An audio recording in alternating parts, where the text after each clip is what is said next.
प्रत्येक मुलाच्या मनात आहे की मी करू काय. समजावणं जर मला नीटमध्ये मार्क नाही कमी आले, मला कट ऑफच्या मागच्या वर्षीचे कट ऑफ्स आहेत त्याच्याप्रमाणे कमी मिळाले तर काय करू. सो ज्यावेळेस एखादा व्यक्ती म्हणतो की माझ्या मुलाला परदेशात जाऊन आपल्याला MBBS करायचे, डॉक्टर करायचे, पण मग अनेक शंका उपस्थित होतात की खरंच ते फायद्याचं आहे की नाही, पैसा किती लागेल, म्हणजे जे काही मिथ्स आहेत त्याचे आन्सर्स मला तर आता तुमच्याकडनं हवे. माझा पहिला गोल तर हाच असला पाहिजे की मी गव्हर्नमेंट मेडिकलला मिळवं. नाही मिळालं म्हणजे मी माझी लाईन चेंज करायची का.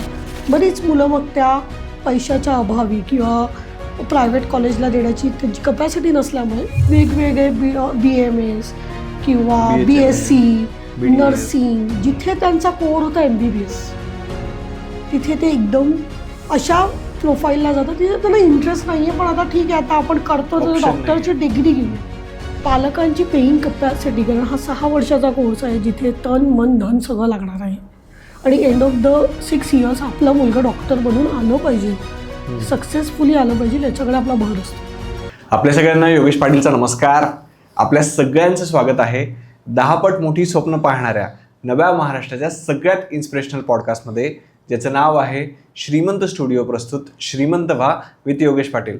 तर मंडळी, आजचा जो आपला पॉडकास्ट असणार आहे तो खूप जास्त स्पेशल असणार आहे, कारण आता नुकत्याच एक्झाम्स वगैरे संपलेले आहेत, आता रिझल्ट्स वगैरे येतील आणि जे काही 12वीचे मुलं आहेत ते इंजिनिअरिंगसाठी मेडिकलसाठी अप्रोच करतील. तर मंडळी, जर तुमच्या ओळखीमध्ये एखाद्या मुलाला जर भविष्यामध्ये डॉक्टर व्हायचं असेल, डॉक्टर व्हायचं त्याचं स्वप्न असेल, तर आजचा हा पॉडकास्ट तुमच्यासाठी खूप जास्त महत्त्वाचा असणार आहे. कारण आपण आजच्या पॉडकास्टमध्ये वृषाली मिरजगावकर मॅमला इन्व्हाइट केलेला आहे की ज्या मेड फ्रंटियर या कंपनीच्या फाउंडर आहेत आणि त्यांची जी कंपनी आहे ती मुलांना जर डॉक्टर व्हायचं असेल तर सुरुवातीपासून तर शेवटपर्यंत, म्हणजे ॲडमिशन मिळाल्यापासून तर शेवटपर्यंत, लायसन्स मिळवपर्यंत ती त्यांना हेल्प करत असते. आणि जर समजा मुख्यतः तुमच्या ओळखीचा एखादा स्टुडंट असेल ज्याला परदेशात जाऊन MBBS कंप्लीट करायचं असेल, डॉक्टर व्हायचं असेल, तर त्यांना ती कंपनी पूर्णतः गाईड करत असते. तर आजचा जो पॉडकास्ट असणार आहे तो खूप जास्त इंटरेस्टिंग असणार आहे. तर आता आपण या पॉडकास्टला स्टार्ट करूयात. वृषाली मॅम, तुमचं पुन्हा एकदा श्रीमंत व्हा या महाराष्ट्रातील सगळ्यात इन्स्पिरेशनल मराठी पॉडकास्टमध्ये स्वागत आहे. थँक्यू परत एकदा मला एक संधी दिल्याबद्दल आणि तुमच्या श्रीमंत स्टुडिओने परत एकदा मला इन्व्हाइट केल्याबद्दल मनापासून आभार. आणि मला नक्कीच योग्य गायडन्स द्यायला आवडेल, ते माझ्या रक्तात आहे आणि त्याचनुसार मुलांना योग्य गायडन्स मिळाला तर त्यांचा प्रवास सुखकर कसा होईल. शैक्षणिक प्रवास, मेडिकल प्रवास हा सोपा नाही, तो सुखकर करण्याचा हा अल्टिमेट उद्देश घेऊन मी आज या पॉडकास्टला आलेले आहे. येस, तर आजचा पॉडकास्ट आपण इन्फॉर्मेशन बेस जास्त ठेवूयात की लोकांचे जे काही मनातले प्रश्न आहेत ते कशा पद्धतीने सोडवता येईल याच्यावरती जास्त फोकस करूयात. तर आता नुकताच रिझल्ट लागेल समजा नीटचा, तर मला एकदा सांगा की रिझल्ट लागल्यानंतर अनेक लोकांच्या मुलांच्या डोक्यात एक प्रश्न असतो की पुन्हा एकदा नीटची तयारी करावी का दुसरं काहीतरी ऑप्शन शोधावं. तर हा जो क्वेश्चन आहे त्याला त्यांनी कशाच्या बेसिसवरती त्याचा डिसिजन घ्यावा. फ्रँकली स्पीकिंग, नीट ही एक्झाम जी आहे ती एक फिल्टरेशन प्रोसेस आहे, हे पालकांनी लक्षात घ्यावं. यात मुलांची कपॅसिटी किती आहे, काय आहे, हा नंतरचा भाग येतो. पण इंडियन एज्युकेशनमध्ये ही एक फिल्टरेशन प्रोसेस आहे. आपल्याकडे दरवर्षी जवळजवळ 20 ते 22 लाख मुलं कमीत कमी बसतात. त्यात 20 ते 22 लाख संख्या परीक्षेला बसायची वाढली काय, कारण रिपिटेशनमध्ये बरीच मुलं बसतात. कारण एकच सिम्पल आहे की मला गव्हर्नमेंट सीट हवी. गव्हर्नमेंट सीट का हवी, कारण तिथे एक फेअरली फी स्ट्रक्चरमध्ये आपलं शिक्षण कंप्लीट होतं, प्लस त्याला एक मान्यता एक वेगळ्या पद्धतीची आहे. पण आजकाल जी वाढती सगळी इन्फ्लेशन आणि या सगळ्या गोष्टी बघता, महागाई आणि कॉम्पिटिशन ज्या पद्धतीची आहे, कॉम्पिटिशन आणि त्याच्यानंतर येणारी महागाई, या दोन्ही गोष्टींचा जो इम्पॅक्ट आहे तो प्रायव्हेट सेक्टरवर झालेला आहे, प्रायव्हेट मेडिकल कॉलेजेसमध्ये. सो प्रायव्हेट मेडिकल कॉलेजेसमध्ये जर एखाद्या हुशार मुलाला किंवा एखाद्या एस्पायरिंग डॉक्टरला जायचं असेल तर त्याच्याकडे तेवढा पैसा नाही आणि त्याने घालवू पण नाही, फ्रँकली स्पीकिंग. सो त्या स्टेजेसमध्ये आता म्हणून ही बाहेर जाण्याचा जो स्रोत आहे तो वाढला आहे गेल्या काही वर्षांपासून. आणि प्रत्येक मुलाच्या मनात आहे की मी करू काय. समजावणं जर मला नीटमध्ये मार्क नाही कमी आले, मला कट ऑफच्या मागच्या वर्षीचे कट ऑफ्स आहेत त्याच्याप्रमाणे कमी मिळाले तर काय करू. सो तुम्ही ज्या ध्यासाने 10वी बसून किंवा टिल 12th ज्या ध्यासाने अभ्यास केलेला आहे ते तुमचं जे स्वप्न आहे ते स्वप्न पूर्ण करणं हे प्रथम आपल्या मनाची तयारी पाहिजे. ठीक आहे. ती मनाची तयारी कधी होईल जेव्हा तुम्हाला पीस ऑफ माइंड असेल की ठीक आहे बाबा मी तयारी करतो आहे. माझा पहिला गोल तर हाच असला पाहिजे की मी गव्हर्नमेंट मेडिकलला मिळवावी. नाही मिळालं म्हणजे मी माझी लाईन चेंज करायची का. बरीच मुलं मग त्या पैशाच्या अभावी किंवा प्रायव्हेट कॉलेजला देण्याची त्यांची कपॅसिटी नसल्यामुळे वेगवेगळे BMS किंवा BSc नर्सिंग जिथे त्यांचा कोर होता MBBS तिथे ते एकदम अशा प्रोफाईलला जातात तिथे त्यांना इंटरेस्ट नाही आहे. पण आता ठीक आहे आता आपण करतो तर डॉक्टरची डिग्री घेऊया. डॉक्टरची डिग्री पण त्याच्यामागे हे लक्षात गेलं पाहिजे की आयुर्वेदिक आणि होमिओपॅथी या डॉक्टरच्या डिग्र्या खूप चांगल्या आहेत त्यात काही कमी नाही आहे. पण जर तुम्ही बाहेर देशांमध्ये पुढे जाण्याचा विचार कराल तर या डिग्रीज व्हॅलिड नाही जेवढी MBBS आहे. ठीक आहे. आता आपल्याला इन्व्हेस्टमेंट करायची आहे तर ती आधी करायची की नंतर करायची. मग ती वेळेची असू दे पैशाची असू दे किंवा आपल्या एफर्ट्सची ती कधी करावी आणि कशी करावी याला खूप महत्त्व आहे when it comes to specifically medical field. ठीक आहे. सो त्याच्याने पुढे जाऊन तुम्हाला असंही वाटू शकतं की यार मी त्यावेळेला थोडासा विचार केला असता आणि बाहेर गेलो असतो तर माझं MBBSचं स्वप्न कंप्लीट झालं असतं. कारण हे पहिल्या 2-1 वर्षात नाही 3ऱ्या वर्षापासून जेव्हा पहिले 2 वर्ष सगळ्या मेडिकल फील्डमधले बऱ्यापैकी सारखे असतात. MBBS घ्या BDS घ्या BHMS घ्या आयुर्वेदा घ्या त्यांचे पहिले 2 वर्ष समसमान असतात कारण कॉन्सेप्ट बेस असतो. त्याच्यानंतर जेव्हा क्लिनिकल सुरू होतं ना त्यावेळेला ते डिफरन्स जाणवायला लागतो. त्यावेळेला जेव्हा तुम्हाला जाणवेल त्यावेळेला वेळ निघून गेलेली असेल. ओके. सो रिपिटेशन पूर्वी यस ऑफकोर्स पूर्वी लोक करायचे पण आता गेल्या 2 वर्षापासून ज्या टाईपने पेपर सेट होत आहेत ज्या पद्धतीने टफनेस त्याच्यात यायला लागलेला आहे based on that I will not prefer किंवा मी सजेस्ट करणार नाही की पालकांनी रिपीटेडली त्या गोष्टींसाठी जावं. कारण आज तुम्ही जसं रिपीट करता तसं लाखो मुलं करताय. पुढच्या वर्षी कॉम्पिटिशन अजून टफ होणार आहे. So instead of going for that 1 entire year same study तुम्ही करणार मुलांचा अभ्यास जातो मूड जातो त्यापेक्षा better try two of foreign medical graduates आणि त्याला आता वाव आहे त्या डिग्रीज व्हॅलिड. ओके. आता ज्या वेळेस एखादा व्यक्ती म्हणतो की माझ्या मुलाला परदेशात जाऊन आपल्याला MBBS करायचं डॉक्टर करायचं आहे पण मग अनेक शंका उपस्थित होतात की खरंच ते फायद्याचं आहे की नाही पैसा किती लागेल म्हणजे जे काही मिथ्स आहेत त्याचे आन्सर्स मला तर आता तुमच्याकडनं हवे. सो मिथ्स म्हणजे बेसिकली मिथ्स एवढंच आहे की 3 मिथ्स मेजर आहेत. पहिली गोष्ट आहे की माझ्या मुलाला काय म्हणू शकतो आपण त्याला की त्याला तिथे डिग्री व्हॅलिड आहे का पहिली गोष्ट. दुसरी गोष्ट आहे की तिथे जाऊन माझा मुलगा चुकीच्या युनिव्हर्सिटीमध्ये तर जाणार नाही आहे. तिसरी गोष्ट तो ॲडजस्ट होईल की नाही. ठीक आहे. तर ह्या गोष्टी पैसा पण किती लागेल ओव्हरऑल तो नंतरचा भाग येतो. मेजर भीतीची कारणं हीच आहेत. कन्फ्युजन भीती कॉन्फिडन्स नसणं कारण आपण एवढा लांब पाठवतोय तर पालकाची मनस्थिती बघितली तर ऑब्व्हियस आहे पण त्याच्यासाठी योग्य गायडन्स घेणं हे महत्त्वाचं आहे. आणि मेड फ्रंटियर त्याच एका बेसिक गोष्टींवर आहे की ड्रीम्स टू अचिव्हमेंट आमची टॅगलाईन आहे.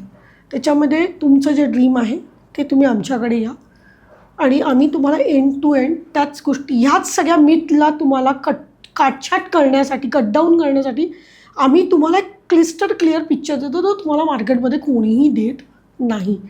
सो याच्यावरच जास्ती करून लोक विषय टाळतात किंवा तो लांबणीवर टाकतात 1 वर्ष घेतात आणि मग परत येतात किंवा मग तेव्हा सुरू करतात. तेव्हा ऑब्व्हियसली जेव्हा तुम्ही वर्ष वाढवतात इथे जशी फी थोडीफार वाढते खूप तिथे थोडीफार तर वाढेल. सो जी फी तुम्हाला मागच्या वर्षी अफोर्डेबल होती ती कदाचित स्ट्रेचमध्ये येऊ शकते. सो डिसिजन हा राईट वेला पहिल्याच वर्षी घेतला तो जास्ती फायदेशीर असतो. तर हे मिथ आहे फक्त की व्हॅलिड आहे का डिग्री किंवा तिथे जाऊन माझ्या मुलाला योग्य फसवणूक तर होणार नाही आणि तो आल्यानंतर FMG क्लिअर करत नाही किंवा तिकडला अभ्यास सोपा असतो. हे मिथ आहे पण ते अर्धवट सत्य आहे. पूर्ण सत्य आपण आता पुढच्या पॉडकास्टमध्ये आपण बघणारच आहोत की त्याचे काय उत्तर आहे. ओके. सगळ्यात पहिली गोष्ट म्हणजे आता चला माझी मनाची तयारी झालेली आहे पण मला कॉलेज सिलेक्ट करायचं आहे कारण तिकडची आपल्याला आयडिया नसते. मग कॉलेज सिलेक्ट करताना कोणत्या गोष्टी चेक केल्या पाहिजेत. आता जेव्हा मेड फ्रंटियरकडे तुम्ही येता त्यावेळेला तुम्हाला इतर एजंट आणि कन्सल्टंटसारखे स्पेसिफिक ऑप्शन्स दिले जात नाही. पहिली गोष्ट तिथे कारण आम्ही कुठल्याही एजंटशी कनेक्टेड नसतो. का नसतो? कारण आम्हाला तो आमचा एक वेगळा जो एक अँगल आहे की मुलांच्या दृष्टीने आम्ही विचार करतो, युनिव्हर्सिटीच्या नाही किंवा त्या कन्सल्टंटच्या नाही, किंवा आम्हाला सीट्स भरायच्या म्हणून आम्ही काम नाही करू दे. आमचं म्हणणं आहे की आमच्याकडनं प्रत्येक मुलगा जो जाणार आहे तो डॉक्टरच बनून आला पाहिजे. आता याच्यात काय लक्षात ठेवायचं, जर आमच्याकडे नाही आला तुम्ही दुसरीकडे गेलात तर आयडियली तुम्ही हे बघितलं पाहिजे की ती जी युनिव्हर्सिटी जी तुम्ही बघताय ती लिस्टेड आहे का, NMC गाईडलाईन्सप्रमाणे लिस्टेड आहे का. ठीक आहे. त्याच्या FMGचे पासिंग रेट काय आहे. ठीक आहे. प्रत्येक वर्षी FMGचे जे काही स्क्रीनिंग टेस्ट होतात त्याचे रिझल्ट्स ऑफिशियल साईट्सवर असतात. ठीक आहे. त्याच्यावर जाऊन ते बघणं किती आहे. पण त्याच्यातही तुम्हाला डेटा ॲनालिटिक्स आला पाहिजे की तो डेटा कसा इंटरप्रिट करायचा. तिसरी गोष्ट त्यांच्या इंटर्नशिप ज्या NMCने गाईडलाईन्स दिल्या आहेत त्या गाईडलाईन्सप्रमाणे त्यांचा पूर्ण करिक्युलम किती महिन्यांमध्ये कंप्लीट होतो आहे. कमीत कमी 54 मंथ्स हा अकॅडमिक प्रोग्राम असला पाहिजे असं त्यांचं म्हणणं आहे. 12 महिन्याची इंटर्नशिप. ठीक आहे. सो हे क्रायटेरियाज फुलफिल होत आहे का. प्लस ती युनिव्हर्सिटी आहे ती वर्ल्ड डिरेक्टरी ऑफ मेडिकल सायन्सेसच्या लिस्टिंगमध्ये आहे का. तरच पुढे जाऊन पण तुम्हाला वाव मिळतो बाहेरच्या परदेशांमध्ये पुढचं शिक्षण या पुढच्या गोष्टींना जाईल. सो ह्या सगळ्या गोष्टी आधी आपण चाचपटून घेतल्या पाहिजे. आणि तुम्ही कुठल्याही एजंटकडे जेव्हा जाता तेव्हा तुम्ही 3 मेन प्रश्न विचारायचे. पहिली गोष्ट, तुमचं स्वतःचं जर मूल असतं तर यातल्या कुठल्या युनिव्हर्सिटीला तुम्ही घातलं असतं. दुसरी गोष्ट, या युनिव्हर्सिटीमध्ये इंग्लिशमधनं करिक्युलम शिकवलं जातं का. तिसरी गोष्ट आहे की या युनिव्हर्सिटीमध्ये शिकताना FMGचा पासिंग पर्सेंटेज किती आहे. या 3 गोष्टी प्रॉमिनंटली विचारा. ओके. सो त्या उत्तरांवरून तुम्हाला कळेल की खरंच आपल्याला इथे सपोर्ट कुठच्या लेवलपर्यंत मिळेल किंवा किती खरी परिस्थिती आहे. सो रिसर्च करणं हे पालकांनी पण केलं पाहिजे. नाही समजणार रिसर्च. सो त्याच्यासाठीच आमच्यासारखे जे काही मेडिकल करिअर पार्टनर्स आहेत की जे तुम्हाला योग्य दिशा दाखवणार आहेत त्यांच्याकडे आलात तर तुमचं प्रोफायलिंग होतं. ओके. तुमच्या एक्सपेक्टेशन्स बघितल्या जातात. पालकांची पेईंग कपॅसिटी, कारण हा 6 वर्षाचा कोर्स आहे जिथे तन मन धन सगळं लागणार आहे आणि एंड ऑफ द 6 इयर्स आपला मुलगा डॉक्टर बनून आलं पाहिजे, सक्सेसफुली आलं पाहिजे याच्याकडे आपला भर असतो. तिथे जाऊन तुम्हाला कशा टाईपचा सपोर्ट मिळणार आहे, कसा हवा असला पाहिजे, तो ह्या सगळ्या गोष्टी आम्ही प्रोफायलिंग थ्रू करतो आणि मगच सजेस्ट करतो. ओके. आता मला थोडंसं एजंट्सबद्दल विचारायचं आहे. जसं की या एजंट्सकडून कशा पद्धतीची फसवणूक होऊ शकते किंवा काही फ्रॉड्स होऊ शकतात. आता फ्रॉड्समध्ये कसं असतं की काही एजंट्स असतात, सब एजंट्स असतात. Prefer to go to consultant जे डायरेक्ट कन्सल्टंट आहे. त्या युनिव्हर्सिटीच्या साईट्सवर पण असतात जे डायरेक्ट कन्सल्टंट आहेत. मग ते ओळखायचे कसे की त्यांच्या वेबसाईट्सवर ते कन्सल्टंट्सची नावं दिलेली असतात. Okay okay. आणि ते कन्सल्टंट जे असतात ते पूर्ण इंडियासाठी अपॉइंट असतात. आता हा मार्केट इतका फोफावलेला आहे की इथे तुम्हाला एजंट्सच जास्त दिसतील, कन्सल्टंट फार कमी दिसतील. हातावर मोजण्या इतके कन्सल्टंट आहेत की जेन्युइनली काम करतात. आता हे जे एजंटबद्दल आपण आता बोलूया आधी. हे एजंट जे असतात ना हे दुसऱ्याला ॲडमिशन प्रोव्हाइड करणारे असतात. आता याच्यात काय होतं, तुमच्याकडनं तुमचे ओरिजिनल डॉक्युमेंट्स घेतले जातात ॲट स्टार्ट, जेणेकरून तुम्ही कुठेही कोणाकडे जाऊ नये. पहिल्यांदा तर तुमचे ओरिजिनल डॉक्युमेंट्स देऊ नये, कधीच नाही, पूर्ण खात्री झाल्याची आहे. ओके. तर ते आधी तुमच्याकडनं ओरिजिनल डॉक्युमेंट घेतील, हेफ्टी 50-60 हजार रुपये फी घेतील. आणि ती फी घेतल्यानंतर म्हणजे तुमची ॲडमिशन करवतो सांगतील कॉलेजचं नाव. मी आता कुठल्याच कॉलेजेसची नावं नाही घेणार आहे, तुम्हाला एक्झाम्पल देऊन सांगेल. तुम्हाला सांगितलं की कॉलेज खूप छान आहे, तुम्ही पण थोडा रिसर्च केला, तुम्हाला आवडलं, तुम्ही त्याची फी भरली. त्याच्याकडे त्याचं ऑथरायझेशन नाही आहे, त्याने दाखवण्यासाठी दाखवलं की कॉलेज माझ्याकडे आहे, पण त्याच्याकडे आहे CDE. सो तो काय करेल, तुमचा पूर्ण वेळ तुम्हाला खेळवत राहील. हो तुमचं प्रोसेसिंग केलेलं आहे, ॲडमिशन लेटर तुम्हाला प्रोव्हिजनल दाखवेल. प्रोव्हिजनल ॲडमिशन लेटर असं काही नसतं. तुम्हाला ॲक्च्युअल ॲडमिशन लेटर कॉलेजकडनंच मिळतं जे डायरेक्ट कन्सल्टंट असतात. ओके. ठीक आहे. सो ते ॲडमिशन लेटर प्रोव्हिजनल दाखवलं जाईल, त्या बेसिसवरती तुम्ही पुढचे पैसे द्याल. आणि 2 महिन्याने त्याला माहिती आहे की या कॉलेजमध्ये त्याला काही अप्रुव्हलच नाही आहे किंवा त्याची पॉच नाही आहे. मग तो शेवटच्या क्षणी डिस्क्लोज केलेला 1-1.5 महिना अगोदर, जिथे तुमची पूर्ण मानसिक तयारी झाली आणि तुम्ही पैसे पण देऊन टाकलेले आहेत आणि आता तुमचे सगळे ऑप्शन्स बंद झाले आहेत, बरोबर. तेव्हा तो तुम्हाला सांगेल की नाही, या कॉलेजमध्ये ते विसा देत नाही. मग तुम्ही एक काम करा ना, तुम्ही डी कॉलेजमध्ये जा. मग ते लोअर ग्रेडचं कॉलेज आहे आणि त्याच्यानंतर मग तिथे तुमच्यासमोर पर्याय नाही म्हणून तुम्ही ते ॲक्सेप्टही कराल. सो ही अशा टाईपची फसवणूक होते. ही पहिली प्रकार. दुसरा प्रकार असतं की तुम्हाला हॉस्टेल्सची हे दिली जाते, कन्फर्मेशन दिलं जातं तुम्हाला हॉस्टेल मिळेल. आणि बऱ्याच युनिव्हर्सिटीजचं आत्ता मध्यंतरी झालं की त्यांच्याकडे त्यांच्या एजंटने, पॅन इंडियातल्या एजंटने इतके ॲडमिशन्स दिले त्या पर्टिक्युलर युनिव्हर्सिटीला की 2nd इयरपासून त्यांना मुलांना ॲकोमोडेट करता येत नव्हतं. 3rd इयरच्या मुलांना त्यांनी सांगितलं XYZ कारण देऊन एक्सपेल केलं आहे. बापरे. युनिव्हर्सिटीतनं एक्सपेल केलेलं आहे. आणि ते एक्सपेल केल्यानंतर त्या मुलाचं आयुष्य, त्यांना काही घेणं देणं नाही आहे तुमच्या आयुष्याशी. त्यांना घेणं देणं होतं 3 वर्षाचे तुम्ही पैसे भरले ते त्यांना मिळालेले आहेत. आता त्यांच्याकडे, आणि ते अशी कारणं सांगतात की रशियन गव्हर्नमेंट किंवा इंडियन एम्बसीसुद्धा त्याच्यावर काहीही करू शकत नाही. सो तुम्ही अशा कॉलेजेसमधनं कसं कळणार तुम्हाला? ते कळणारच नाही, कारण ते फक्त चांगलंच सांगणार आहे. सो डोंट गो बियॉन्ड फक्त त्यांच्या ब्रोशरवरचे फोटो आणि ते व्हिडिओज बघून जाऊ नका. It's all paid. Okay. It's all paid things are going on. ठीक आहे. सो ते जे व्हिडिओज फोटोज असतात ना, ते फक्त तुम्हाला आयडिया देऊ शकतात कॉलेजचा आजूबाजूचा एरिया कसा आहे, कॅम्पस वगैरे कसं आहे.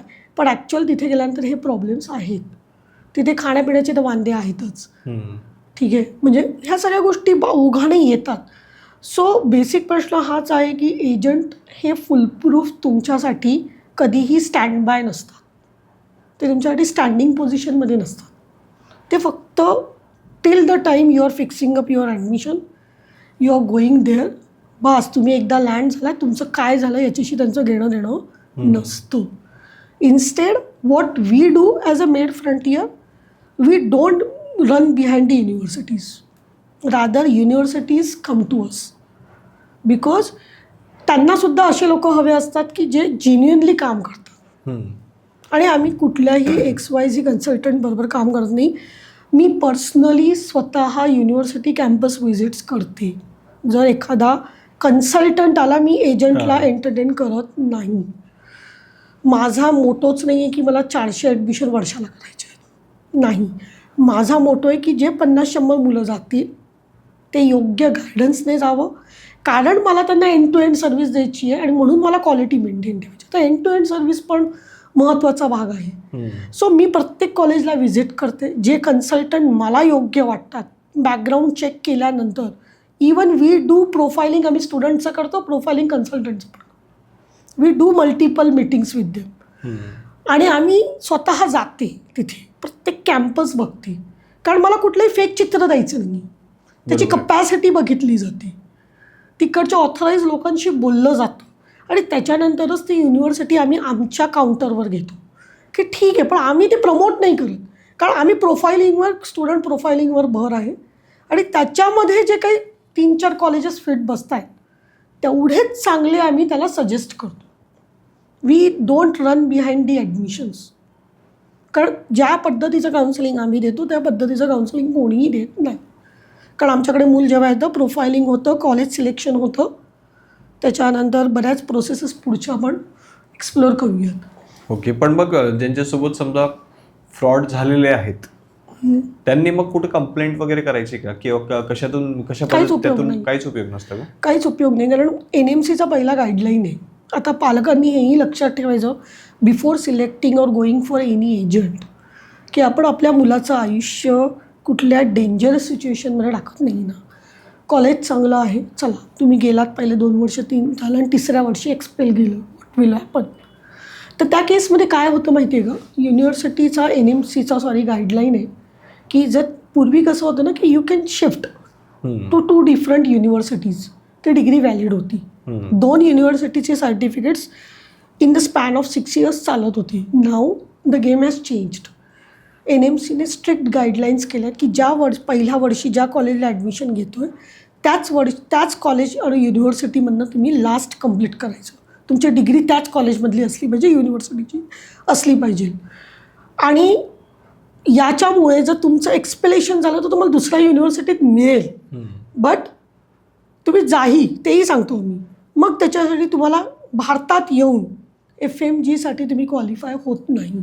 तुमची डिग्री व्हॅलिड आहे, MBBS डिग्री मिळेल, फक्त भारतामध्ये तुम्हाला लायसन्स डॉक्टर म्हणून काम करता येणार नाही.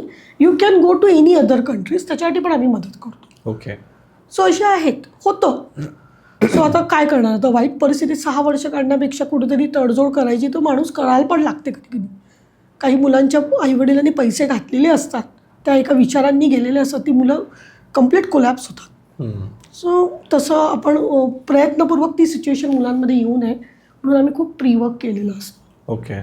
म्हणजे आणि ही काळजी म्हणजे सुरुवातीलाच घेणं किती महत्त्वाचं हे आता लक्षात येतं आहे तुमच्या सांगण्यावरून. कारण पैसाही गेलेला असतो आणि तेवढे आईवडिलांचे एफर्ट्स असतात, मुलांचे एफर्ट्स असतात, तर त्याला जर प्रॉपर कोणी गाईड केलं तरच ते प्रॉपर ठिकाणी इन्व्हेस्ट होतील. पण त्याचा जर चुकीचा परिणाम झाला तर करिअर पूर्ण तबाह होऊ शकतं ना. बरोबर. ओके. आता हे तर झालं समजा एजंट्सच्या बाबतीत आपण बोललोत. आता कॉलेजेसच्या बाबतीत मला स्पेसिफिक विचारायचं आहे की अशा कुठल्या गोष्टी आहेत की त्या गोष्टी चेक केल्याच पाहिजेत आणि काही गोष्टी अशा दिसल्या तर रेड फ्लॅग म्हणून ते रिजेक्ट केलं पाहिजे कॉलेज?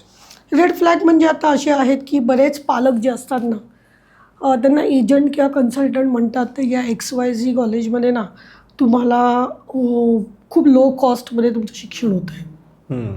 ठीक आहे. सो पालकांना ऑब्वियस आहे की आपला कमीत कमी खर्च झाला पाहिजे, मान्य आहे, पण तो रेड फ्लॅग आहे. जेव्हा तुम्हाला एखादा कन्सल्टंट एजंट सांगतो की तुम्ही लगेचच्या लगेच ॲडमिशन घ्या, कुठलीही चांगली युनिव्हर्सिटी तुमच्यासाठी वेट करते, ठीक आहे, सो तिथे रेड क्रॉस तुम्ही केला पाहिजे. तिसरी गोष्ट आहे की कोणी म्हणत असेल की इथे बायलिंग्वल शिकवलं जातं, फायनल इयर्स इंग्लिश शिकवलं जातं, तर ते उलटं आहे. पहिले 2 वर्ष इंग्लिश शिकवलं जातं, इंग्लिशमधनं क्लिनिकल सब्जेक्ट्समध्ये बायलिंग्वल यायला लागतं काही काही युनिव्हर्सिटीत, जे तुम्हाला आधी नाही कळत. सो तुम्ही कमीत कमी हे बघितलं पाहिजे की ती युनिव्हर्सिटी गेले 10 ते 12 वर्ष इंग्लिशमधनं करिक्युलम थ्रूआउट शिकवते का. सो बायलिंग्वल असेल तर तिथे प्लीज कट करा, कारण तो एक भाषा ही अशी गोष्ट नाही की तुम्हाला 2 वर्षात येईल. आज आपण मराठी भाषा बोलतोय कारण आपण वर्षानुवर्ष ती वापरतोय, बरोबर. सो ती भाषा सराईत व्हायला तुम्हाला वर्षानुवर्ष जाणार आहे, तुम्ही होणारच नाही. क्लिनिकली तुम्हाला थोडंफार बोलता येईल, नॉर्मल बोलता येईल, पण नॉट फ्लुएन्सी, अस्खलितपणा नाही आहेत. आणि ते बायलिंग्वलमध्ये अस्खलित त्यांची भाषा आली पाहिजे, जी आपल्याला थोडीशी कठीणमध्ये जाते. सो ते रेड फ्लॅग्स आहेत. या गोष्टी प्रॉमिनंटली लक्षात ठेवायच्या. हॉस्टेल्स कसे आहेत, हॉस्टेल्सचा जो बघायला गेलो तर हॉस्टेल्स हा प्रकार इंडियातही घ्या किंवा बाहेरही घ्या, हॉस्टेलवर खूप जास्त भर नाही द्यायचं. कॉलेज चांगलं आहे ना, हॉस्टेल हे हॉस्टेल आहे, ते घर नाही आहे किंवा ते हॉटेलही नाही आहे, हाऊसही नाही आहे, होम पण नाही, हॉटेलही नाही आहे, it's a hostel. Hostel life हे हॉस्टेलच असणार आहे. सो ह्या सगळ्या गोष्टी आहे की कधी कधी काही काही खूप चांगल्या युनिव्हर्सिटीज आहेत, पण त्यांचे हॉस्टेल्स थोडेसे तुम्हाला जेवढं दिसलं आहे ऑन व्हिडिओज तेवढं खूप चांगलं नाही आहे.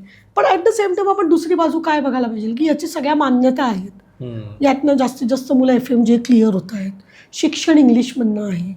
सो या गोष्टींवर जास्ती भर दिला तर जास्ती चांगली गोष्ट आहे. ओके. आता मुलांबद्दल बोलूयात आपण. जसं की पहिली गोष्ट तर लँग्वेज, म्हणजे तिथं लँग्वेज असेल किंवा एन्व्हायरमेंट असेल यांच्यासोबत मॅच कसं करायचं मुलांनी, कारण ते सगळंच नवीन असतं. म्हणजे त्यात तुम्ही काय हेल्प करतात त्यांना? आता आम्ही काय करतो, पहिले हेल्प पालक आणि आमच्या दोघांकडनं होते. पालकांचा सहभागही आम्हाला तेवढाच लागतो. कसा लागतो ते सांगते. जेव्हा मुलं तिथे जातात त्यांच्यासाठी पहिलं सगळं नवीन असतं. पहिलं वर्ष जेवढे लवकर ते सेटल होतील मेंटली, फिजिकली, फायनान्शियली ते गेलेले असतात बरोबर घेऊन, त्याच्याबद्दल नाही, मेंटली, फिजिकली, इमोशनली. कारण एक बाहेर जातो तेव्हा तुम्हाला होमसिकनेस येतो कधी कधी.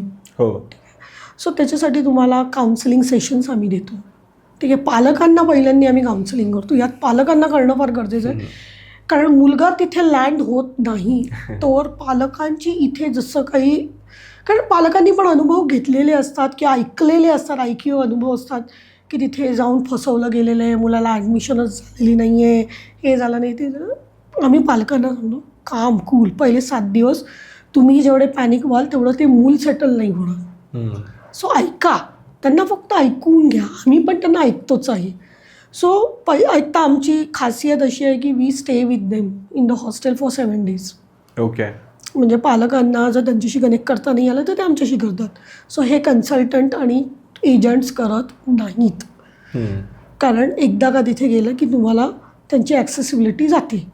पण as a Med Frontier we stay with our each group for 7 days. का? कारण काही प्रोसेसेस असतात तिकडल्या देशातल्या त्या कंप्लीट करायला. त्या काळात पालकांनी पॅनिक नाही व्हायचं. से हॉस्टेल आहे, कमी जास्ती गोष्टी असणार, पण ते आम्ही आहोत ना हँडल करायला. We are here to help you out. तुमच्या मुलांना कुठल्याही अशा परिस्थितीत सोडून जाणार नाही याचा आधी विश्वास बाळगा. जर तुम्ही एवढा विसा प्रोसेस करून पाठवले आमच्याबरोबर तर तेवढा विश्वास अजून 7 दिवस दाखवा. ती मुलं सेटल होतात. ती सेटल झाल्यानंतर ती कॉलेजलाही छान सेटल होतात. मग ते मुलं फोन करतायत रडून, मला हेच नाही मिळालं, तेच नाही मिळालं. मग पालक तिथून फोन करतायत आणि मग पालकांना काही थोडक्याच गोष्टी माहिती आहेत. सो त्याच्यामुळे सगळा पॅनिक सिच्युएशन. आणि मग तिथे अक्षरशः आम्ही काही काहीला बघितलं प्रीस्कूलसारखी स्थिती. मग एक मुलगी रडली आहे ना, मग बाकीच्या 2 पण रडायला लागल्या आहेत. मग ते मुलं पण म्हणतात आम्हाला घरी जायचं आहे. So this is all like तुम्ही तेवढं मेंटली स्ट्रॉंग व्हा. वी अंडरस्टँड ॲज अ, मी पण पालक आहे. सो मी अंडरस्टँड करू शकते. तर पालकांना आम्ही काउन्सिलिंग करतो आणि मुलांनाही तिथे वेळोवेळी वर्षभर आमचे काउन्सिलर्स फोन करतात. जस्ट त्यांना पण कोणाबरोबर तरी एक्सप्रेस व्हायचं असतं. काही गोष्टी असतात मित्रांबरोबर शेअर करू शकत नाही आहे, काही कोणाच्या भीतीमुळे. तर ती कुठली आहे का, कुठली त्यांना भीती वाटते का, अभ्यासाचा स्ट्रेस येतोय का, तर त्याच्यासाठी आमच्याकडे सायकोलॉजिकल काउन्सिलर्स असतात जे त्यांना कूल डाऊन करत असतात पहिल्या वर्षभर. ओके. सो दॅट ते पूर्णपणे सेटल्ड होतात. आणि ते एकदा मेंटली सेटल्ड झाले की मग त्यांना पुढच्या वर्ष जी आहेत ती इझिली कोपअप करता येतं. सो हा एक एक्सक्लुझिव्ह पॉइंटर आहे मेड फ्रंटियर, की त्या काळात मुलांना मेंटल हेल्थ महत्त्वाची आहे. अभ्यास करून घेतात पण मेंटल हेल्थ, त्याच्यासाठी आमचा पूर्ण सपोर्ट असतो सायकोलॉजिस्ट. मॅम तुम्ही एकदम चांगल्या पद्धतीने समजून सांगितलं आहे, पण तरीही मला एक विचारायचं आहे की मुलींच्या बाबतीत स्पेशली, कारण मुलांना तरी पॅरेंट्स सहज पाठवून देतात एज्युकेशनसाठी कुठेही, पण मुलीला जर पाठवायचं असेल तर ते खूप असं कॉन्शियस असतात की यार सगळं काही सेफ्टीची तेवढी गॅरंटी आहे की नाही. तर ज्यावेळेस प्रश्न येतो की परदेशात पाठवायचं आहे मुलीला आणि मेडिकलसाठी, तर त्यावेळेस तुम्ही त्यांना काय सपोर्ट करतात? मुलींच्या बाबतीत कम्प्लिटली उलटं आहे. फॉरेन मेडिकलमध्ये जेव्हा तुम्ही विचार करता, म्हणजे आमचा इयर्स ऑफ एक्सपिरियन्सवरनं बघितलेलं आहे की मुलींच्या आईवडिलांना फक्त एकच मुली मस्त सेट होतात. मुलींना काही प्रॉब्लेम येत नाही. मुलीचा जो आपल्याकडे जो अँगल आहे मुलींचे, तिथे एक तर सेफ्टी आहे. पहिली गोष्ट, आम्ही ज्या ठिकाणी पाठवतो त्या सगळ्या ठिकाणी सेफ्टी आहे. ठीक आहे. सो त्या सेफ्टीचा भाग बघितला गेला तर मुलींसाठी कुठलंही अनसेफ असं नाही आहे. हॉस्टेलचे रूल्स आहेत, त्या रूल्सप्रमाणे तुम्हाला वागायला लागतं. सकाळी 6 ते संध्याकाळी 10 वाजेपर्यंतच तुम्ही हॉस्टेलच्या बाहेर राहू शकतात. You have to come back at night. Even हॉस्टेल्सच्या मुलींच्या रूम्स ज्या आहेत त्याही वेगवेगळ्या असतात. बऱ्यापैकी आम्ही जितकं बघतो आणि ज्या इच्छा टाकतो एकत्रितपणा नसतो. सेफ्टीच्या भागामध्ये तुम्ही जर स्पेसिफिकली विचारलं, त्यांना सेफ्टीनं तिकडच्या लोकांपेक्षा आपल्याच मुलींनी स्वतःची सेफ्टी आपल्या हॉस्टेलमध्ये आपल्या कलिग्सबरोबर ठेवली तर जास्ती चांगली. आणि पालकांचा आजकाल मेजर आहे की आमच्या मुलीला जेवण बनवता नाही येत, कसं करणार. सो हा प्रश्न मुलांपेक्षा मुलींच्या आया आणि पालक विचारतात. सो समहाऊ मला कुठेतरी असं वाटतं की नाही, तुम्ही थोडंसं शिकवा, कारण तिथे जाऊन तुम्हाला स्वतःला खायचं आहे. सो सेफ्टी हा तर कन्सर्न नाही आहे, ॲडजस्टमेंट आहे मात्र नक्की. ओके. सेफ्टी असा काहीच प्रॉब्लेम नाही. ओके. म्हणजे रात्री 12 वाजता पण मुलं फिरू शकतात फिरायचं म्हटलं तर, पण त्यांना काही प्रॉब्लेम नाही तिथे. ओके. आता थोडंसं एक वेगळा क्वेश्चन विचारतो मी, की ज्यावेळेस मुलगा किंवा मुलगी 12वी नंतर एखाद्या फील्डमध्ये ॲडमिशन घेते, सपोज इंजिनिअरिंगला असेल, मेडिकलला असेल, पण मग काय असतं ना की त्यावेळेस त्याला तेवढं कळत नसतं. पण ज्यावेळेस तो ॲक्च्युअली ॲडमिशन घेतो, ॲक्च्युअल स्टडी करायला लागतो, तर त्यावेळेस त्याला असं वाटायला लागतं की यार मी चुकीच्या ठिकाणी, मला हे करिअर करायचं नाही आहे पुढे. तर मग तशा वेळेस काही ऑप्शन असतो का, की समजा आता एवढे पॅरेंट्स पैसे खर्च करतात, मुलगा इथून तिथं जातो शिकायला, पण तसं त्या ठिकाणी जर त्याला वाटलं की यार मला हे कंटिन्यू करायचं नाही आहे, मला काहीतरी वेगळं करायचं, चुकून मी या फील्डमध्ये आलो आहे, तर त्याला तुम्ही काय सपोर्ट करतात? आता तो सपोर्ट म्हणजे कसा आहे माहिती का, आता आपण या गोष्टींसाठी जाण्याची योग्य वेळ जी आहे ती 10वी नंतरच. सो पुढे जाऊन लाखो रुपये इन्व्हेस्ट करण्यानंतर ही गोष्ट डोक्यात येण्यापेक्षा आयडली आत्ताच्या सिच्युएशनमध्ये तुम्ही आधीच करिअर काउन्सिलिंग केलं पाहिजे. सो आमच्याकडे तीही सिस्टीम आहे की सायकोमॅट्रिक असिस्टन्स केल्यानंतर, टेस्ट केल्यानंतर आम्ही मुलांचा एबिलिटी आणि इंटरेस्ट याचा सायकोमॅट्रिक ॲनालिसिस करतो आणि त्या ॲनालिसिसमधनं आम्हाला कळतं की त्या मुलाला कुठल्या कुठल्या स्ट्रीम्स उपयोगी होतील किंवा त्याने घ्यावं. ठीक आहे, हे तर आपल्याला आधी कळलं. याच्यासाठी काही हजार रुपये आत्ता इन्व्हेस्ट केले तर फ्युचरमध्ये लाखो रुपये वाचतील. पण आता तुमचं coming back to your question की समजा एखादा गेलाच तर काय. आता ठीक आहे, एखादा मुलगा गेला आणि त्याला 2 वर्षांनी जाणवलं मला इंटरेस्ट नाही आहे. सो कसं आहे ना की ह्या सगळ्या गोष्टी मेंटल हेल्थवर परिणाम करतात. सो त्याचा इंटरेस्ट कमी होणार, तो डिप्रेशनमध्ये जाणार, एक तर वातावरण तसं असतं तिकडे, एकटेपणा जाणवेल. या सगळ्या याच्यातनं बाहेर मुलाला पहिलं काढणं, तो जे काही सांगतो त्याला ऐकणं पालकांनी पॉझिटिव्हली. ऐकून झाल्यानंतर पण ते आमच्याकडे परत येऊ शकतात. आम्ही त्याचं ते जे तुम्ही आधी केलेली स्टेप नाही जी मी सांगितली ती आपण त्याची करू. त्याच्यानंतर आपण त्याला योग्य ते करिअर चॉईसेस देऊ. आणि त्यावेळेला जरी आपल्याला असं वाटलं, समजा असं असेल की एखादा मुलगा गेला, त्याला आवडलं नाही, आपण त्याला ट्राय टू विल आस्क की तुम्ही डायरेक्ट ॲडमिशन कॅन्सल नका करू. तुम्ही मे महिन्याच्या सुट्टीत किंवा त्यांना जो काही एक वेकेशन पिरियड असतो बाहेरच्या देशांमध्ये तेव्हा तुम्ही येता, त्याला आपण तुझी सायकोमॅट्रिक टेस्ट करू. त्याच्यात जर आपल्याला कळलं की नाही that girl or boy is fit for medical, समजा असं जर थोडंफार जरी कळलं तर मग आपण आपले काउन्सिलिंग सेशन्स देतो की त्याचा एक्झॅक्ट प्रॉब्लेम काय, त्याला अभ्यासात प्रॉब्लेम होतो आहे की कशात, तर तो प्रॉब्लेम आयडेंटिफाय करून आपण त्याच्यावर काम करतो. ओके. समजा दुसरी केस झाली की त्याच्यात कळच नव्हता पण आईवडिलांच्या प्रेशरमुळे, पिअर प्रेशरमुळे गेला, तर मग आपण आईवडिलांना पण बसवून त्यांना सांगतो की तुमच्या मुलाच्या टेस्टनुसार हे करिअर चॉईसेस अजूनही तो ऑप्ट करू शकतो, अजूनही वेळ गेलेली नाही. सो त्या केसमध्ये पण त्याचं फ्युचर परत बॅक टू लाईन येईल. फक्त 2 वर्ष उशिरा सेटल होईल इतर मुलांपेक्षा, पण होईल, आयुष्यात सेटल होईल. त्याच्यामध्ये कुठलाही स्ट्रेस आणि डिप्रेशन, एन्झायटी घेण्याची गरज नाही. ओके. सो त्याच्या सर्व्हिसेस आपल्याकडे आहेत. ओके. आणि आता कंट्री वाईज जर MBBS करायचं म्हटलं, जसं की रशिया असेल, उझबेकिस्तान असेल किंवा अदर कंट्रीज असेल, तर काय पॅरामीटर्स वरती ते सिलेक्ट केलं पाहिजे? पॅरामीटर्स मी जसे सांगितले, कुठल्याही फॉरेन मेडिकल युनिव्हर्सिटीज असतात, NMCच्या याच्यावर लिस्टेड आहे का, त्याचा FMG रेट कसा आहे, त्याच्या सगळ्या मान्यता आहेत का, त्याचा करिक्युलम फ्रेमवर्क जो कमीत कमी 5.5 वर्षाचा हवा तो आहे का त्या युनिव्हर्सिटीचा, एक्सक्लुडिंग इंटर्नशिप.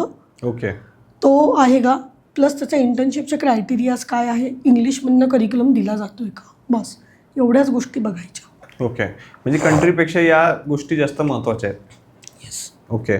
आता तुम्ही ज्या एक्झामबद्दल बोललात FMG, त्या एक्झामबद्दल थोडंसं डिटेलमध्ये सांगा ना. हां, FMG त्याला आता रिवाइज वर्ड आहे नेक्स्ट. FMG म्हणजे foreign medical graduate exit exam, जी आपल्याकडे आधी घेतली जायची फॉरेन मेडिकल स्टुडंट्ससाठी जे ग्रॅज्युएट होऊन आले, डिग्री घेऊन आले. स्क्रीनिंग टेस्ट म्हणायचे, त्याच्यातनं त्यांना लायसन्स मिळत होतं आणि then they started with their 12 months intense internship. ठीक आहे. आता काय झालेलं आहे, त्याचं चेंज ओव्हर हळूहळू व्हायला लागलेलं आहे. नेक्स्टमध्ये नॅशनल एक्झिट टेस्ट म्हणून आहे. त्याच्यामध्ये काय होतं की आता ही एक्झाम इंडियन मुलांनाही द्यायची आणि हीच एक्झाम फॉरेन मेडिकल्सला पण द्यायची. सो आता बाहेर जाणाऱ्या मुलांसाठी FMG किंवा नेक्स्ट येत्या काळामध्ये थोडीशी जड जाऊ शकते. त्याला काही बेसिक रिझन्स आहेत. क्लिनिकल एक्सपोजर नाही आहे बाहेर.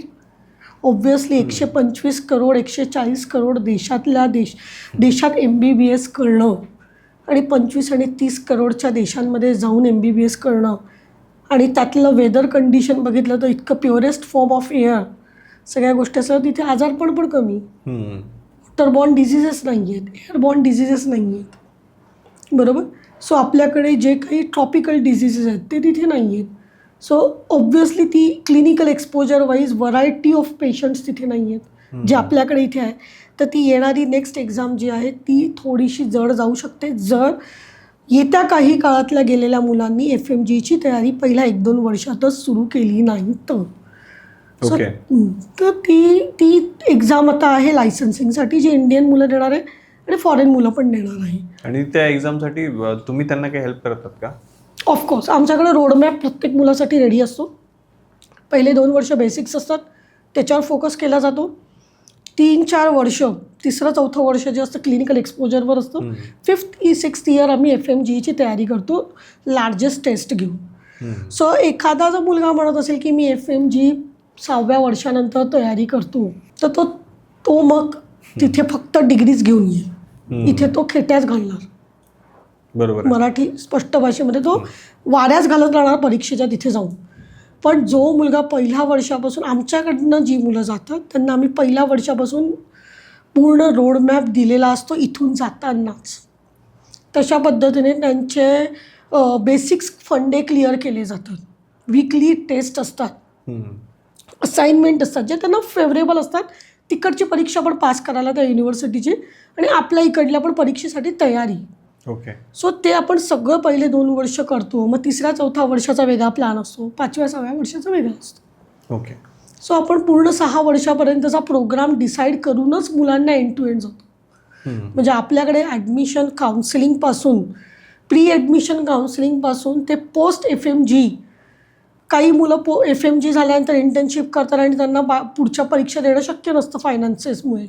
सो त्यांना फेलोशिप प्रोग्रामसाठी सुद्धा आम्ही मदत करतो. आमचे टायअप्स आहेत वेगवेगळ्या हॉस्पिटल्स, वेगवेगळ्या डॉक्टर्स रिनोन, ज्यांच्या हाताखाली फेलोशिप प्रोग्रामसाठी आम्ही त्यांना पाठवतो.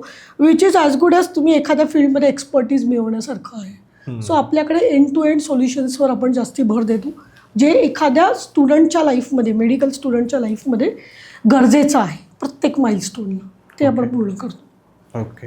आता तुम्ही तर सांगितलं की जे स्टुडंट्स तुमच्याकडे सुरुवातीपासून येतात त्यांना तुम्ही FMGसाठी प्रॉपरली गाईड करतात. पण समजा एखादा स्टुडंट आहे किंवा एखादे पॅरेंट्स आहेत की हा पॉडकास्ट ते बघतायत आणि सुरुवातीला त्यांनी ॲडमिशन प्रोसेस वगैरे सगळं केलेलं आहे, पण त्यांना फक्त FMGसाठी गायडन्स हवं आहे, तर त्यांना तुम्ही हेल्प करता का? Yes, of course. आपला मेड फ्रंटियर ही फक्त आमच्याकडे आलेल्या स्टुडंटसाठीच काम करते असं नाही आहे. मेड फ्रंटियर ही जी कंपनी आहे ही ओव्हरऑल सगळ्या टाईपच्या मुलांना केटर करते. मग ते दुसऱ्या युनिव्हर्सिटीत ऑलरेडी गेलेले असतील, मे बी 2ऱ्या-3ऱ्या वर्षाची मुलं आहेत, त्यांना कुठेतरी स्ट्रक्चर पाथ ऑप्ट करायचा आहे. कारण कसं आहे ना की हा एक वास्ट एरिया आहे. लर्निंग फेज जर तुम्ही बघितलात तर तिथे काही इंडियन मार्केट लीडर्स आहेत वर्षानुवर्षाचे, जे मेड एड्युटेक कॉन्टेंट प्रोव्हाइड करतात. आता ते जे कॉन्टेंट तयार केले जातात यातला फरक मुलांना कळत नाही, आणि तिथे कसं तो हर्ड बिहेवियर तयार होतो. हर्ड बिहेवियर म्हणजे कळपात कशा असतात ना, सगळ्या शेळ्या मेंढ्या एका ठिकाणी जातात. सो त्याने ते एडटेक घेतलेलं आहे, ते लर्निंग सॉफ्टवेअर LMS घेतलेला आहे, तोच मी घेऊन अभ्यास करतो, तर ते चुकीचं आहे. कारण ते जे बनवले गेलेले आहेत ते इंडियन एज्युकेशन सिस्टीमनुसार बनवले गेलेले आहेत. ते स्पेसिफिकली तुमच्या FMGच्या नीड्सला केटर नाही करत, आणि तुमच्याकडे तेवढा बँडविड्थ नाही आहे की तुम्ही तेवढ्या प्रमाणातले व्हिडिओज बघू शकता. त्याच्यात व्हिडिओज जास्ती असतात.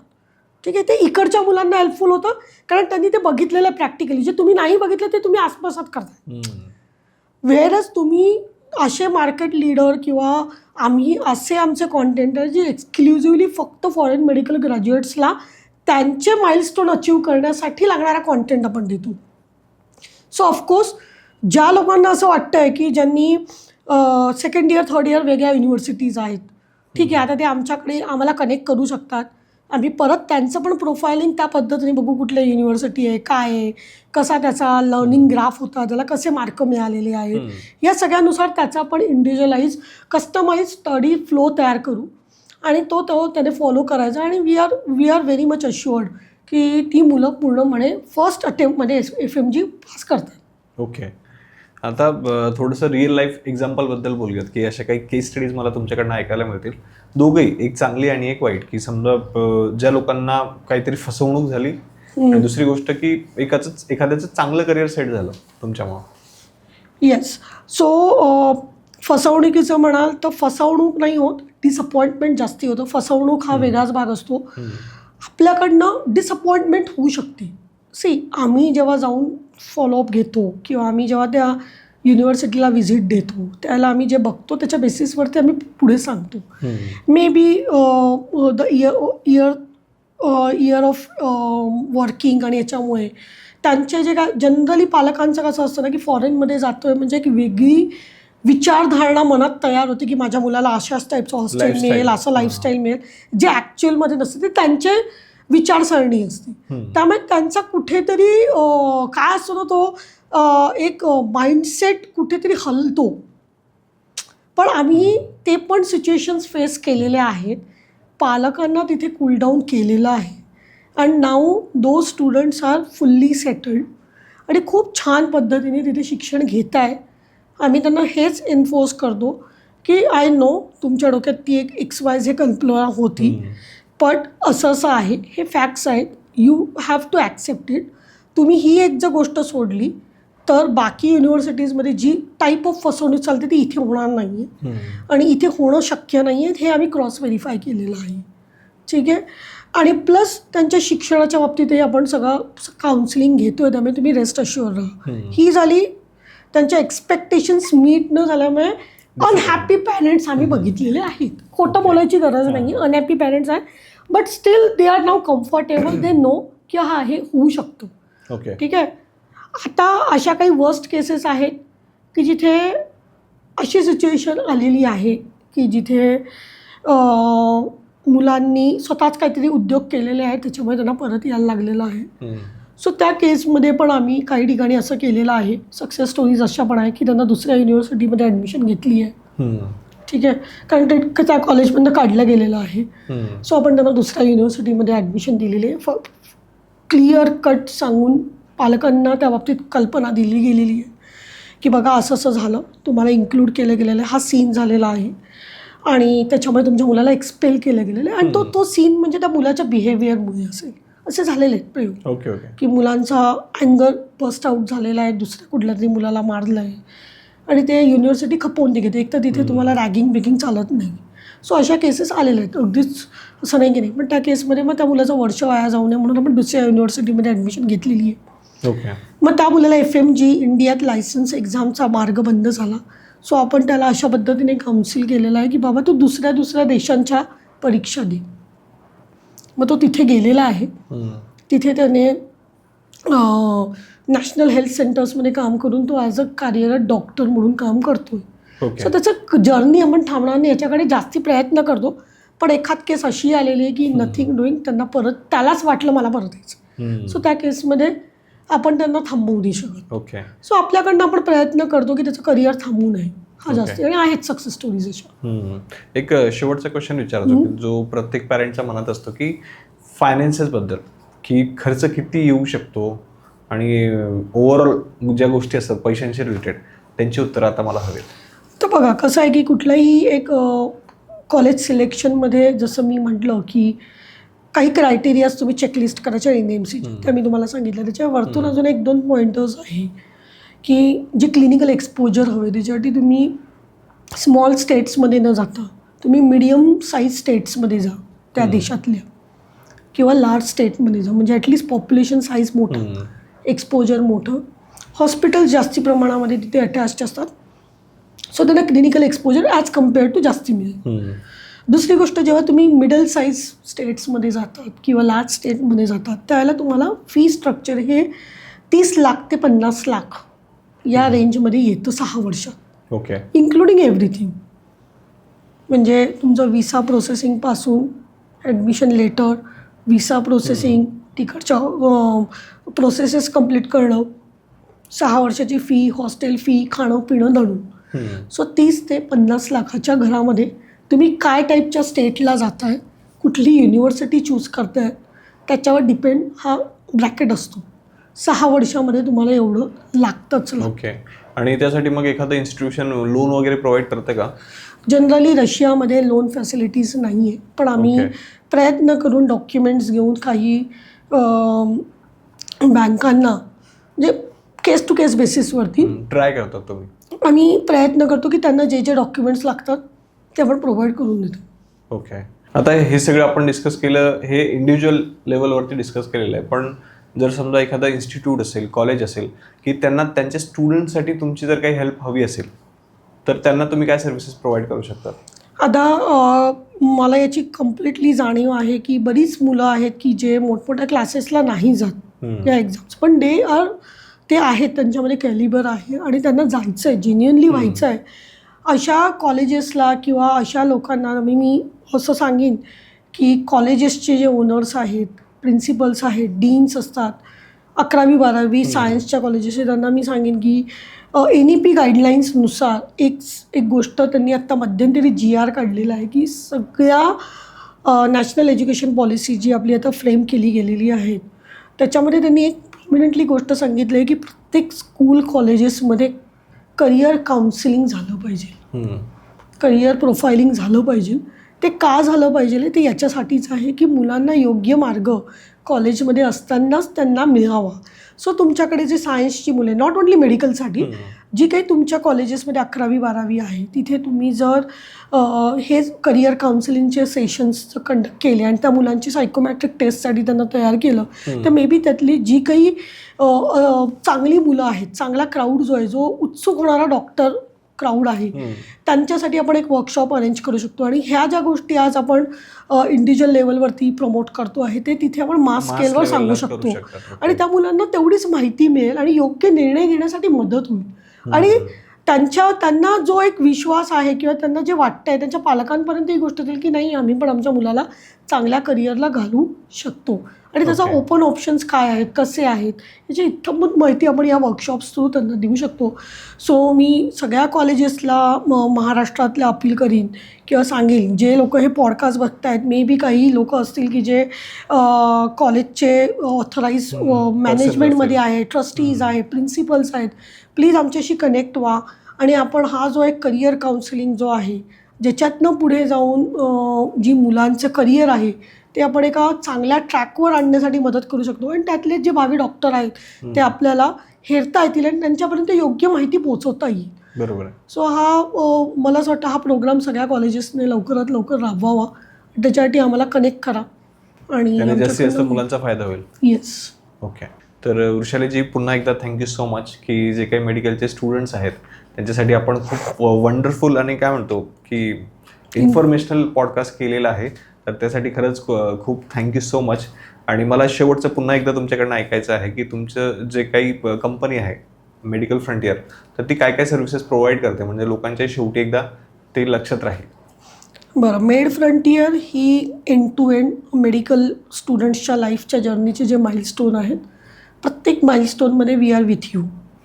From taking the correct decision about university म्हणजे प्री काउन्सिलिंग, ॲडमिशनच्या अगोदरही प्रोफायलिंग, स्टुडंट पॅरेंट प्रोफायलिंग असतं, त्यात सगळ्या घटकांचा विचार केला जातो पालकांच्या दृष्टीने, मुलाच्या दृष्टीने. खरंच मुलगा त्या केपेबल आहे का, मुलाचा इंटरेस्ट कसा आहे, त्याला खरंच आईवडील पाठवत आहे की त्याला जायचं आहे, सगळा माइंडसेट विचार केला जातो. पालकांचं प्रोफायलिंग होतं की तुम्हाला काय, तुमची इन्व्हेस्टमेंट कपॅसिटी आहे कशी आहे, तुम्हाला फ्युचरमध्ये काय बघायचं आहे. मुलांना अवेअर केला जातो की हा 6 वर्षाचा पिरियड आहे, याच्यात काय काय स्टेप्स येणार आहे. FMG पण आहे तुमचं आणि FMG पेक्षाही तुम्हाला जी येणारी एक्झाम आहे त्याच्यामध्ये एक्सलंट मार्क मिळवणं, पास होणं नाही, लायसन्स मिळणार आहे. चांगले मार्क मिळाले तर तुम्हाला PG सीट्स ओपन होऊ शकतात इंडियात नेक्स्ट 2 मध्ये. सो त्याच्यासाठी पूर्ण अभ्यास हे एक आधी पहिल्याने जाणून घेतलं जातं, माइंडसेट प्रोफायलिंग होतं. पोस्ट दॅट आपण मग बसून पालकांबरोबर त्यांना शॉर्टडाऊन लिस्ट डाऊन करून युनिव्हर्सिटीज सजेस्ट करतो की हा या 5 युनिव्हर्सिटीज आहेत where you can go, decide yourself. मग त्याचे सगळे प्रोज अँड कॉन्स आपण व्यवस्थित सांगतो, काय काय आहे, कसं आहे, फी स्ट्रक्चर कसं आहे, हॉस्टेल फॅसिलिटीज कशा आहेत, तिथे काय काय प्रकारच्या फॅसिलिटीज तुम्हाला मिळतील, ते स्टेट कसं आहे, ते गाव कसं आहे, जे XYZ सगळी इन्फॉर्मेशन अबाउट युनिव्हर्सिटीज. त्याच्यानंतर थर्ड स्टेप येते की त्या मुलगा एकदा तिथे गेला, सेटल झाला की आमच्याकडनं ड्युरिंग 6 इयर्स कम्प्लिटली 6 वर्षाचा रोडमॅप प्रोग्राम शेअर केला जातो. सो जिथे स्टार्ट फ्रॉम त्याचं पहिल्या वर्षीचं इमोशनल, मेंटल, फिजिकल काउन्सिलिंग, त्याला तिथे सेटल होण्यासाठी through out first year, second year basics clearance, 3rd 4th year clinical exposure आणि 5th 6th इयर FMGची एक्सक्लुझिव्ह तयारी. आता याच्यामध्ये मुलं जेव्हा इंडियात येतात तेव्हा त्यांना ऑब्झर्वरशिप लागते, इंटर्नशिप नसते, ऑब्झर्वरशिप असते. लोकांना बराच कन्फ्युजन आहे इंटर्नशिप आणि ऑब्झर्वरशिपमध्ये. इंटर्नशिप इज लाईक जस्ट की जेव्हा तुमच्या मुलाच्या हातामध्ये लायसन्स आहे आणि सिनियर डॉक्टरच्या गायडन्समध्ये तो ट्रीट करतो त्याला इंटर्नशिप. बरोबर. आणि ऑब्झर्वरशिप आहे की तुमच्याकडे अजून लायसन्स आलेलं नाही but you want to learn it. तुम्ही सिनियर डॉक्टरच्या हाताखाली फक्त बघताय, प्रॅक्टिस नाही बघताय, तुम्ही जाणून घेताय की काय काय डॉक्टर स्टेप्स घेतोय, तुम्ही हात नाही लावत पेशंटला. सो त्याच्यासाठी जी ऑब्झर्वरशिप लागते त्याच्यासाठी आमचे टायअप्स आहेत. सो त्या मुलं जेव्हा येतात ना इथे तेव्हा त्यांच्या हातात लेटर असतं की कुठल्या एरिया वाईज, म्हणजे तो सातारा सांगलीचा असेल तर त्याला कुठलं हॉस्पिटल, चांगल्या हॉस्पिटलमध्ये जाऊन इंटर्नशिप करायचं, त्याचे ऑलरेडी अप्रुव्हल घेतलेले.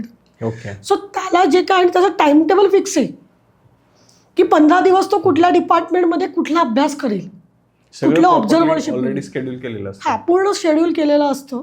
इथे आल्यानंतर त्यांची एक इयरली टेस्ट होते जी त्यांची पूर्ण FMGच्या त्या वर्षाच्या अभ्यासाच्या रिलेटेड असते. ती एक मॉक टेस्ट असते ऑल ओव्हर इंडियामधलं. ती का ते घेतो कारण त्याला कळतं की आपलं रँकिंग किती आहे, तो पहिल्यापासून अवेअर राहतो. त्याच्यानंतर FMGची तयारी होतो, तो इथे येतो परीक्षा, म्हणजे तो डिग्री घेऊन येतो. डिग्री घेऊन आल्यानंतर आमचे FMGचे सेंटर्स आहेत, प्रॉपर लर्निंग सेंटर्स आहे, अभ्यासिका आहेत की जिथे आपण 12 तासापैकी 6 तास मुलं इंटर्नशिप करतात तिथे. कारण आता त्यांच्याकडे लायसन्स आलं आहे पण जस्ट ते ऑब्झर्व करताय, इंटर्नशिप करताय चांगल्या डॉक्टरच्या हाताखाली आणि सायमल्टेनियसली थेरॉटिकली आमच्या अभ्यासिकेत जाऊन FMGच्या सेंटर्समध्ये जाऊन ते प्रिपरेशन करतात परीक्षेचं. सो त्यांना त्यावेळेला ड्युएल फायदा होतो. त्यांना क्लिनिकल एक्सपोजरही आहे, त्यांना केस स्टडीजही बघायला मिळतात आणि त्यांना टेस्ट पण सोडवता येतात. त्याच्यामुळे त्यांचे मल्टिप्लाय होतात FMGचा पासिंग पर्सेंटेज चांगल्या मार्कांनी नेक्स्टचा, सो दॅट नेक्स्ट 2मध्ये त्यांना PGसाठी सीट्स त्यांची रिझर्व होईल. ओके. सो असा throughout pre counselling to पूर्णपणे मूळ डॉक्टर होऊन डिग्री हातात येऊन आमच्यापर्यंत ती डिग्री येऊन दाखवत नाही तोपर्यंत आमचा complete end to end assistance असतो. ओके. तर त्यासाठी खरंच खूप बेस्ट विशेष तुमच्या कामासाठी आणि खरंच thank you so much once again की तुम्ही इतक्या लांबून आपल्या स्टुडिओमध्ये आलात आणि आमच्या ऑडियन्ससाठी एवढी वंडरफुल इन्फॉर्मेशन सांगितली की जे एकदम ट्रस्टवर्दी होते, की म्हणजे आपल्या माणसासारखं तुम्ही सगळ्या काही गोष्टी समजून सांगितल्यात, म्हणून खरंच थँक्यू सो मच. सो मी आता येणाऱ्या मध्ये जी काही नीटची 2026ची परीक्षा येणार आहे त्याच्यासाठी सगळ्या मुलांना, 12वीच्या मुलांना खूप खूप बेस्ट विशेष. आणि हा जो पॉडकास्ट तुम्ही बघितला असेल आणि खरंच तुम्हाला असं वाटत असेल की मी रिपिटेशनमध्ये जाऊ नये किंवा मी काय करावं, तर पालकांना मी खरंच सांगेन की डू कनेक्ट विथ अस. आमचे नंबर्स आणि आमच्या हेल्पलाईन नंबर्स आणि आमचे काउन्सिलिंग नंबर्स तुम्हाला आता तुमच्या स्क्रीनवर दिसत असतील. आमची वेबसाईट आहे, त्या वेबसाईटचा पण वेबसाईट ॲड्रेस आहे. आम्हाला प्लीज कनेक्ट करा आणि get a good counselling sessions before you decide anything for your kid child. जे काय आहे तुमच्या मुलांसाठी तुम्ही योग्य रस्ता निवडालच आणि त्याच्यामध्ये आम्ही तुमच्या मदतीला आहोत. सो परत एकदा सांगेन की तुम्ही डू कनेक्ट व्हा आमच्याशी, तुमच्या काउन्सिलर्सशी बोला.